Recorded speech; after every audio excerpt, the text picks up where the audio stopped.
నమస్తే, నేను మీ doctor Sampath Kumar, world record blood donor. ఈ రోజు నేను బసవతారకం క్యాన్సర్ హాస్పిటల్ కి ప్లేట్లెట్స్ డొనేట్ చేయడానికి వచ్చాను. ఇక్కడ చూస్తే చిన్న పిల్లోడు కాడి నుంచి ముసలోళ్ళ వరకు క్యాన్సర్ తో బాధపడుతున్నారు. అసలు క్యాన్సర్ రావడానికి కారణాలేంటో ఈ వీడియో చూడండి. మనం మార్నింగ్ లేచిన దగ్గర నుంచి ఈవినింగ్ పడుకునేదాకా వాడే ప్రతి పదార్థంలోనూ క్యాన్సర్ వచ్చే అవకాశం ఉంది. మార్నింగ్ లేవగానే టిఫిన్ పార్సిల్ తేడానికి వెళ్తారు. వేడివేడి ఇడ్లీ పార్సిల్ చేసేదానికన్నా ముందు దాని మీద ప్లాస్టిక్ కవర్ వేస్తాడు. క్యాన్సర్. ఒకవేళ ఫుడ్ ఇంట్లోనే ప్రిపేర్ చేసుకుని తిందామని ప్లేట్లో పెట్టుకుంటే ఆ plate China plastic. Cancer.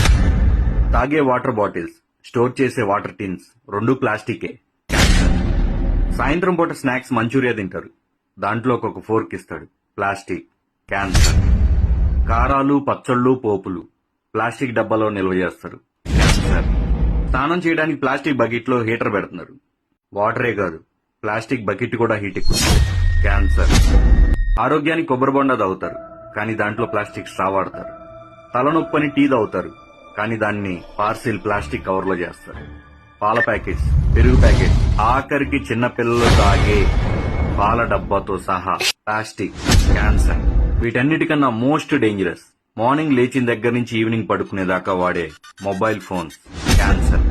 Finally 2030 కల్లా ప్రతి ఇంట్లో ఒక క్యాన్సర్ పేషెంట్ ఉండే అవకాశం ఉంది.